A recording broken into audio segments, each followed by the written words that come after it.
Well, folks, this isn't really the sunny side, but this is a story I have to get off my chest. I'm not proud of it, and I did a couple years for it, but that's how much passion I had in my heart for what I believed in for my children. I was just watching the other video, it's uploading now, about walking around town with a machete just tied to your hip. It's not illegal, and neither was walking through town with a Mossberg 6-shot pump action shotgun. And I have witnesses. I lived on 5th Street, and I walked up by Bluebird Station there where it used to be a bus terminal, and I ran into Roy Nair and Mike Kelly. And I'll call you out by your names because you are fucking rock stars right now, even though we just were like drinking buddies, whatever, and that. But I had that shotgun. And my buddy says, "Hey, let me check that out." So I unloaded it. I had a pocket full of slugs too. Right up by Bluebird Station in Olean. It's not illegal as long as it's not loaded and the breech is open. You can walk anywhere with a fucking shotgun at 2:30 or 3 in the morning. And that's exactly what I did. I had my dog with me. I had a half-gallon of whiskey, half gone. And I was heading for J Street. I was going to do, well, the plan, okay. So I get to J Street and the railroad tracks are there. I'm sitting at the railroad tracks, I'm petting my dog and drinking the last of my half-gallon of whiskey. I was out of my fucking mind. I was not right at all. And, well, the idea was I was going to do a police suicide, I guess it would be called. Like where the cops gun you down right in front of your wife's house and her parents' house. But the children were there, and I don't know. I didn't want them to get hurt anyway. So I just sat on the tracks, petted my dog, and finished up my jug of whiskey. And I don't recall if I loaded my shotgun or if I left the breech open. But I was just it was leaning, I was holding it like this in front of me, sitting on the railroad tracks and petting my dog. Whiskey was all gone, and I was just, you know what, I just want to die. And that's a true story. At that moment, I just wanted to die. Because I couldn't make her family happy, couldn't make her happy. The only ones that were happy was my kids and my dog and all the pets and shit we had and the plants and all this at the house. So that was the idea. Suicide by police. I was going to point my gun at them motherfuckers, and that's the truth. Unloaded with the breech open, and I would have been blasted, perforated like Swiss fucking cheese. So I hear this voice, "Freeze!" So I'm scared to even move my eyes, you know what I mean? I'm like, oh shit. And I looked over real slowly, and I said, "Please don't shoot my dog." And I looked down on my chest, there was like, I don't know, 15, 17 red dots right on me. Right here. And then I learned in Arizona, because you're allowed to carry guns and pistols and all that shit, you always advise the officer that you are in possession of a firearm. And you advise them if it's loaded or unloaded, or they will shoot you. I learned that in Arizona. And I slowly lifted my hands. I said, "Be advised, I am in possession of a firearm. It is unloaded and the breech is open. Please do not shoot my dog. He's a good family dog." Whew. So I lost my balls, I guess. That was going to be my blaze of glory. Getting shot down by a bunch of Olean cops right in front of my wife and her parents' house. And I lost my balls because all I could think about was my son and daughter, Dylan and Kaylin. And my dog, too. I didn't want them to shoot my dog. So I'm sitting there, I get handcuffed and shit and all this other shit. And my wife, at the time, told them that I climbed up this pine tree in front of her house and was going to gun her down. And the cops were laughing at her because the pine tree had no branches on the sides. It wasn't like a Bob Ross Joy of Painting tree. This was like 15 feet up. There's nothing. Smooth. Just a trunk. But the branches were all up at the top. So the cop comes over and checks my hands. There's no sap.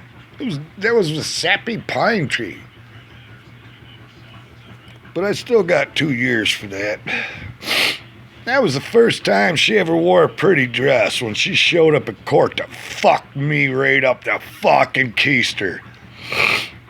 She had a beautiful white and black polka dot dress and high heels, and she never did that for me. We were together 8, 9, 10 years. She never wore a pretty dress for me. Never could make that woman happy. She's just evil something. She had a lot of hate in her or something. She wasn't as loving a creature as I imagined she would have been.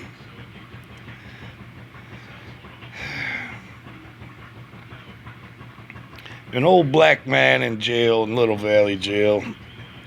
Old timer. Looked like Curtis Lowe kind of black man, you know. And he asked me, why you get 2 years, this and that. I explained the story. And he says, well, because I got married when I was 19, 20, and she was 19. We didn't know what the fuck we were doing. We didn't know what we wanted to be doing. We got thrown into a family instantly, overnight. And he says, yeah, well, that's what the situation was. Y'all were young. You didn't know what was what or what the fuck. You just young, dumb, and full of cum.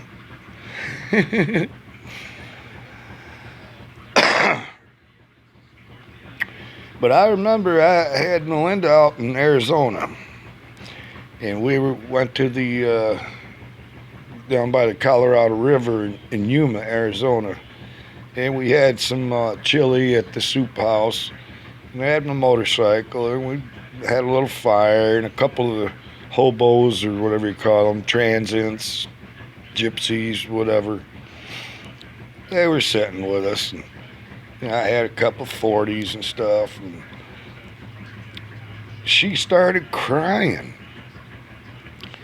And I said, what's the matter, baby? What? She says, I'm going to help people. I'm going to help people like these folks. A couple years later, she got a certificate and all this, and she's working in the rehab center in Allegheny, helping people. Then bought a $60,000 house, but then she moved in some federal fucking rat in my children's house. I don't know. He knows who he is, too. I ain't gonna even call him out by name. But you know who you are, and my God knows who you are, too. And he will get you. And every one of you motherfuckers that smoke crack in my ex-wife's basement while my children are upstairs, God will get you. I promise you that. Signed, sealed, delivered. Your time will come. All that aside, that was a story of the last times I saw my children.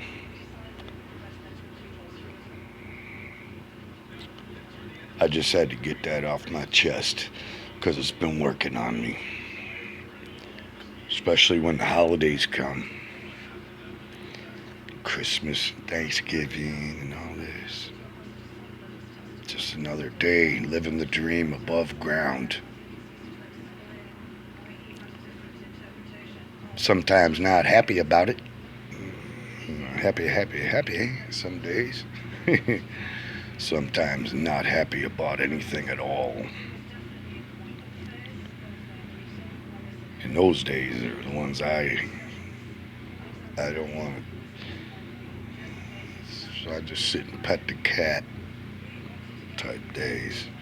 Play some video games and pretend this world does not exist or anything in it. It does not exist in my mind. Those days when the dark side of the moon comes. But yeah, I figured all that aside, on the sunny side, hey, it's kind of sunny. Hey, nice flag. It's from the diner. It's a souvenir from Steve-O, Bro Chef, Slice. Shouts out to you, bro. Yeah, he sold the place, but I got the flag, and it's a little torn and tattered, but that's what Old Glory is. A little torn and tattered, but it's still flying high. Anyway, that was a true documentary of my life. The life of Eric Thunderman, whatever, radio. And I'm still ashamed that I didn't have the balls to finish it that night on J Street while I was sitting on the tracks with them cops. I would have been fucking famous forever. They would have made documentaries about me on fucking Discovery History Channel or some shit. All I had to do was raise that fucking shotgun, the Mossberg 500. I love that. It was a great gun. Super fucking gun. All I had to do was raise it up and point it at one of them fuckers, and I would have been perforated. Not like Swiss cheese, but I mean perforated. But I can laugh about it now. I'm ashamed about it still. But it's a true story. And I have witnesses. When I handed my shotgun to Mike, he wanted to look at it, right? Up by Bluebird Station there. On my way over to 5th Street, or to J Street. And he looking at it, oh, yeah. And he looks at me with my half-gallon of whiskey and my dog. And he picks it up. I'm like, Kelly, you fucking... we had a lot of fun in the days, man.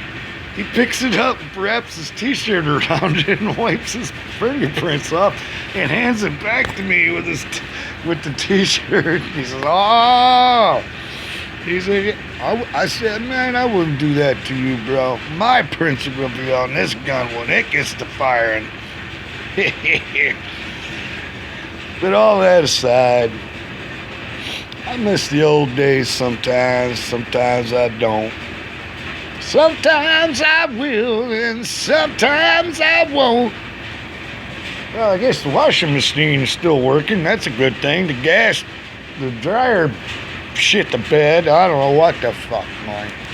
So I just hang shit up. I wonder how the Amish survived this long without electric and all this bullshit. They're still surviving though. Still kicking.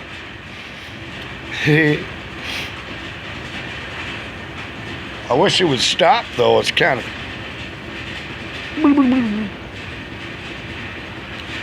vibrating the whole fucking trailer. But all that aside, that was a true documentary. And thanks for letting me share. And I'm glad that YouTube is YouTube. And thank you, YouTube, for giving me the opportunity to make a documentary of my life without having to type it or write it in a book. And I could just speak it. That's how we roll. Thank you, Jesus, for good weather. Safe travels to all you and yours. God bless. Be blessed to be a blessing. Thanks for tuning in to the radio show.